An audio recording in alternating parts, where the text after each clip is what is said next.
IO equities advice AMC के मौजूद हैं इस वक्त। तो दीप जी नमस्कार, कार्यक्रम में स्वागत है। ऑलमोस्ट आज हम 25,000 की दहलीज पे चले गए थे।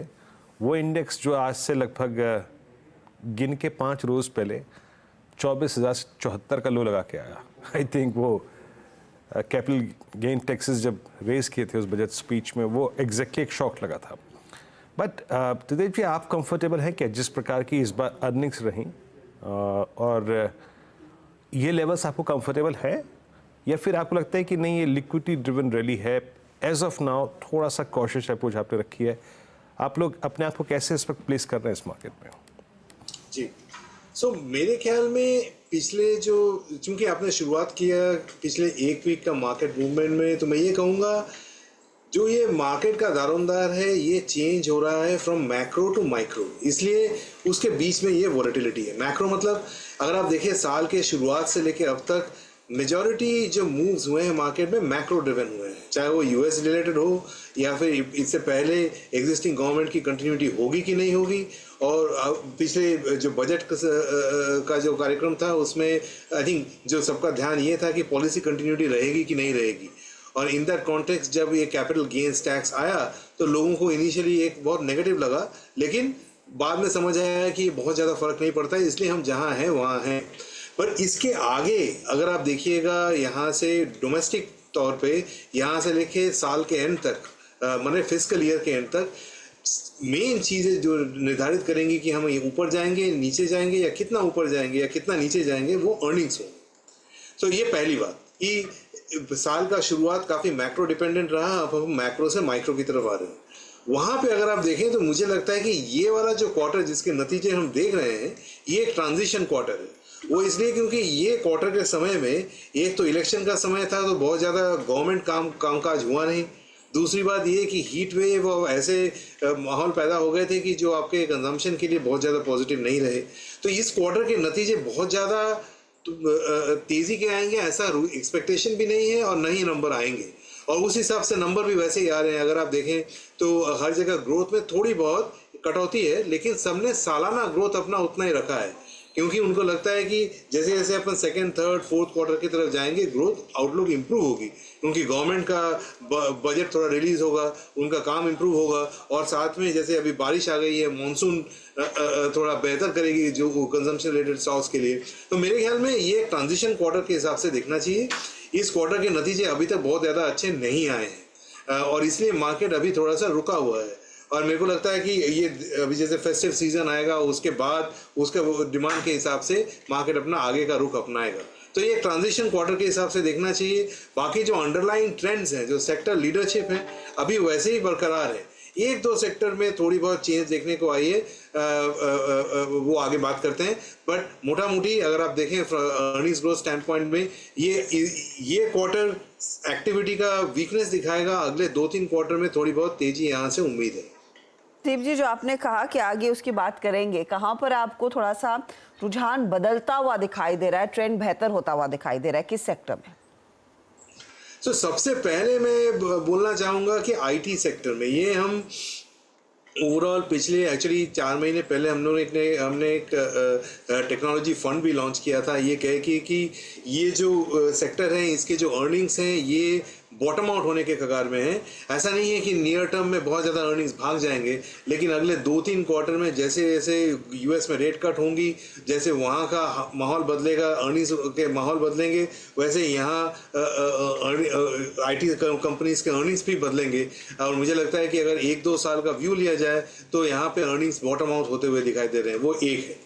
दूसरा है एफएमसीजी। ये एक और एरिया है जहां हमने हमारे पोर्टफोलियोज में पिछले 3 महीने में ऐड किया है।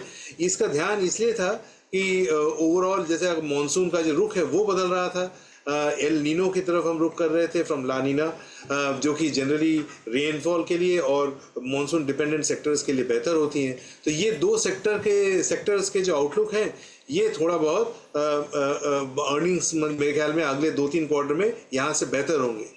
और एक फाइनली जो मैं बोलूँगा वो है केमिकल्स एक ऐसा इलाका है, एक ऐसा सेक्टर है जहाँ एग्रोकेमिकल्स या कुछ जो सब सेगमेंट है वहाँ पे कुछ चीज़ें प्राइसेस स्टेबलाइज होती हुई दिख रही हैं। तो वहाँ पे थोड़ा बहुत हो सकता है कि चेंज हो। केयरफुली खेलने की जरूरत है, स्टॉक सिलेक्शन सिलेक्टिव रहते हुए काम करना है, लेकिन ये 3 जगह पर मुझे लगता है कि सेक्टर्स थोड़े से चेंज ओवर के मूड में हैं अगले 2-3 क्वार्टर के पॉइंट ऑफ व्यू से। ओके, तो केमिकल्स और टेक्नोलॉजी में आप कह रहे हैं कि रुझान बदल रहा है, बेहतर हो रहा है, एफएमसीजी में भी। अच्छा, मैं आपसे एक चीज़ पूछना चाहूँगी, ये जो सीमेंट में घमासान मचने वाला है, अदानी वर्सेस आदित्य बिरला ग्रुप, और स्पेशली साउथ इंडियन मार्केट में और अपनी पकड़ को मजबूत करने के लिए अल्ट्राटेक ने जो इवेंचुअली इंडिया सीमेंट की बाकी बची हुई हिस्सेदारी खरीदने का भी ऐलान किया, सीमेंट को लेकर आउटलुक क्या रहेगा इस तरह के एक्शन के बीच? क्लियरली दोनों बड़े ग्रुप्स अपनी कैपेसिटीज को बढ़ाने और ऑफ कोर्स अपने टारगेट्स को मीट करने के लिए काफी अग्रेसिव स्टांस लेकर बैठे हुए हैं। यहाँ पर यह बहुत अच्छा सवाल है, लेकिन इनको समझने के लिए थोड़ा सा सेक्टर डायनामिक्स को समझना जरूरी है। देखिए, पेंट्स हुआ या सीमेंट हुआ, ये दो में एक तो नॉर्मल जो कंपटीशन हुआ, फिर ग्रोथ रेट्स, एक बिजनेस साइकिल वो अलग, लेकिन ये दो सेक्टर में जो हो रहा है उसको हम कहते हैं कि सेक्टर कंसोलिडेशन हो रहा है। जो छोटे प्लेयर्स हैं वो अपने आप वो धीमे धीमे मतलब उनके लिए अलग ऑपरेट करना टफ होता जा रहा है, और बड़े प्लेयर्स उनको लेके अपनी कैपेसिटी की बढ़ोतरी कर रहे हैं। जब ऐसा हो रहा हो तब बेसिकली सेक्टर में थोड़ा सा केयरफुल रहने की जरूरत पड़ती है, क्योंकि एक दो प्लेयर्स ने अगर अपना स्टैंस चेंज कर लिया प्राइसिंग पॉइंट ऑफ व्यू से, तो उसका अर्निंग्स ग्रोथ उस माहौल के लिए मुश्किलात ला सकती है। तो अभी जैसे एक तरफ है अल्ट्राटेक जो मेन चार प्लेयर हैं, और दूसरी तरफ है अदानी, और बाकी प्लेयर जो हैं ये आज से 1-1.5 साल में 4 प्लेयर होंगे जो मेजॉरिटी ऑफ कैपेसिटी ज्वाइन करेंगे, और धीमे धीमे ये अपना रीजनल फुटप्रिंट को नेशनल फुटप्रिंट में कन्वर्ट कर रहे हैं। तो इस समय कंसोलिडेटर की तरफ ओन करके मेरे हिसाब से जो कंसोलिडेट हो रहे हों उनके बनिस्बत बैठ जाना चाहिए, और over a period of time जैसे ये वीक हैंड्स यहाँ से निकल जाएं तब इसके अर्निंग्स और प्राइसिंग नॉर्मल तरीके से ऑपरेट करेंगे। अभी तक मैं जो ध्यान में आया है वो यही कहूँगा कि जो इसमें विनर्स हैं वो मोस्ट लाइकली लार्ज कैप बड़े प्लेयर्स होंगे, उसमें हमारा ध्यान ज़्यादा है, उसके तरफ हम वहाँ पे हमारी पोजीशनिंग है, और हम इसको बहुत ज़्यादा एग्रेसिवली अभी नहीं खेल रहे हैं, क्योंकि सेक्टर कंसोलिडेशन कैसे इवॉल्व होगी इसका उत्तर आना अभी शेष है। वो आने के बाद फिर एक एग्रेसिव कॉल दिया जाएगा।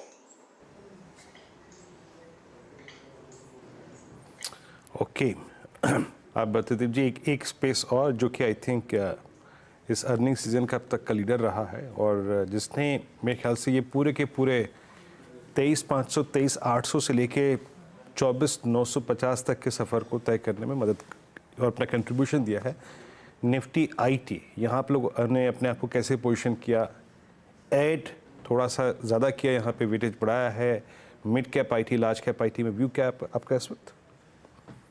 इसमें हम लोग थोड़ा सा समय से पहले थे। मैंने आपको कहा कि हमने 4 महीने पहले टेक्नोलॉजी फंड लॉन्च किया था। हमारा सालाना जो एक व्यू आता है जो मैं लिखता हूँ साल के शुरू में, उसमें मैंने कहा था कि ये साल का डार्क हॉर्स आईटी होगा, और इसलिए हम लोगों ने थोड़ा सा ओवरवेट पोजीशनिंग करके रखा था। पिछले अप्रैल मार्च क्वार्टर के नतीजे के बाद जो हमें थोड़ी बहुत वीकनेस मिली उसमें हमने थोड़ा ऐड कर रखा था। तो ये रिजल्ट सीजन में पर्टिकुलरली हमने ऐड इसलिए नहीं किया क्योंकि पहले से ऐड किया हुआ था, पर अगर आप आज का सूरत हाल पूछें तो मैं कहूँगा कि अक्रॉस पोर्टफोलियोज हम 2 से 3% ओवरवेट होंगे आईटी में। अब विद इन आईटी हमारे हिसाब से तो जब हमने ऐड किया था तब हमको लार्ज कैप में भी वैल्यू दिख रहा था, क्योंकि शेयर्स काफ़ी गिर गए थे। अभी वहाँ से शेयर्स चल गए हैं, तो अभी हमारा ध्यान वहाँ पे है जहाँ पे कि ग्रोथ बेहतर हो। तो अब हम थोड़ा सा मिड कैप आईटी की तरफ ध्यान देख रहे हैं, particularly platform based companies. Actually उसको मिड कैप आईटी भी शायद नहीं करेंगे, वो मोस्टली पिछले 1-2 साल में ही लिस्टेड हुई हैं, बट हम आईटी के कंपैरिजन में जो प्लेटफॉर्म बेस्ड कंपनीज है वहाँ पे अपनी पोजीशनिंग थोड़ी सी हमने रिसेंटली बढ़ाई है, और आगे भी बढ़ाने का रुझान है। लेकिन इसका इंडेक्स से कम लेना देना है, ये सारे मोस्ट लाइकली अभी इंडेक्स में आए ही नहीं है, बट जो प्लेटफॉर्म बेस्ड कंपनीज हैं जो टेक्नोलॉजी को यूज़ करके कोई अगर ट्रैवल वर्टिकल में पेनिट्रेट ज़्यादा कर रहा हो या फिर एक ऐसी कंपनी जो अपने बाकी सारे क्या सॉफ्टवेयर सर्विस डोमेन में अपना फुटप्रिंट बढ़ा रहा हो, तो इस तरीके के प्लेटफॉर्म कंपनीज जो हैं उसमें हमारा ध्यान ज़्यादा है। मैं तो ये कहूँगा कि ये बॉटम अप अल्फा आइडिया है as oppose to a sector IT call, but पड़ता आईटी के अंदर में है, इसलिए मैंने उस पर यहाँ क्लब किया। तो हमारा ध्यान प्लेटफॉर्म बेस्ड कंपनीज में अभी ज़्यादा है आईटी में। प्रदीप जी बहुत बहुत शुक्रिया, समय का अभाव है आई थिंक, वरना इस पर थोड़ा सा और बात होती। बहुत बहुत शुक्रिया आप इस कार्यक्रम में शामिल हुए, सभी इंडस्ट्रीज पे सेक्टर्स पे अपनी राय रखी आपने, बहुत बहुत शुक्रिया। अब एक काम करते हैं, एक ब्रेक ले लेते हैं।